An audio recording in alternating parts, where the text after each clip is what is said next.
You ready? Hi, I'm Joe Klovich. I'm a member of the Northern Virginia Azalea chapter. I've been one since mid-1980s when I started hybridizing azaleas. I'd like to show you how I'm hybridizing the azaleas down here. It is now the beginning of March, 1st of March, and I am going to take the camera here and we're going to go into the room where I do most of my hybridizing, or the growing of the seedlings.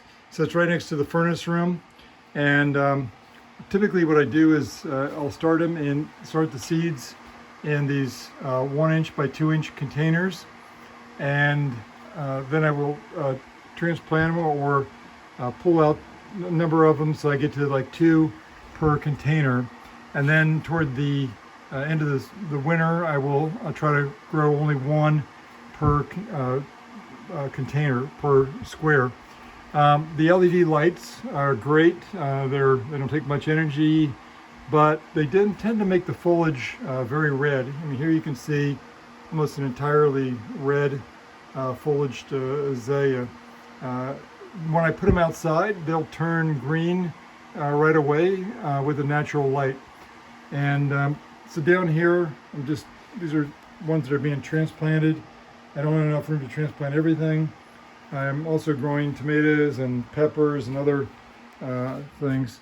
So in here we have deciduous azaleas. Some of these deciduous azaleas are crazy in terms of size. This is a 4 inch by 2 inch leaf, and it's just huge. Some of these azaleas are 8 inches high, tall. This variety here, or cross, was not nearly as aggressive as some of these others, and so I don't know if I'm going to transplant those or not, or just throw them away.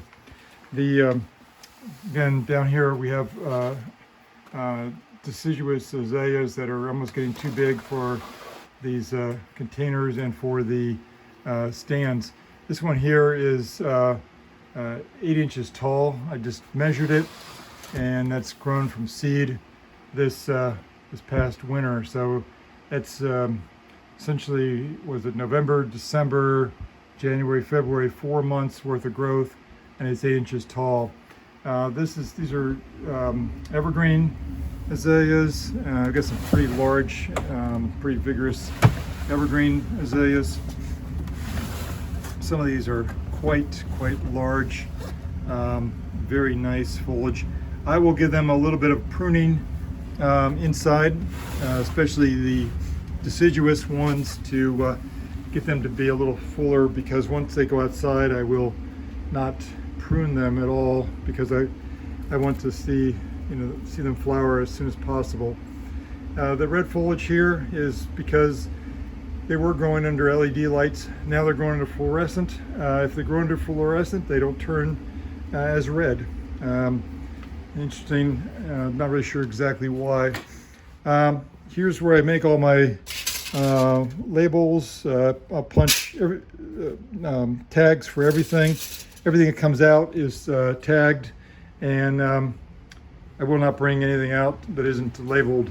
And later on, if I lose the tag, the plant will be thrown away. Over here is kind of overflow and cuttings. So there's a number of seedlings in here that I've started. These are seedlings, deciduous ones.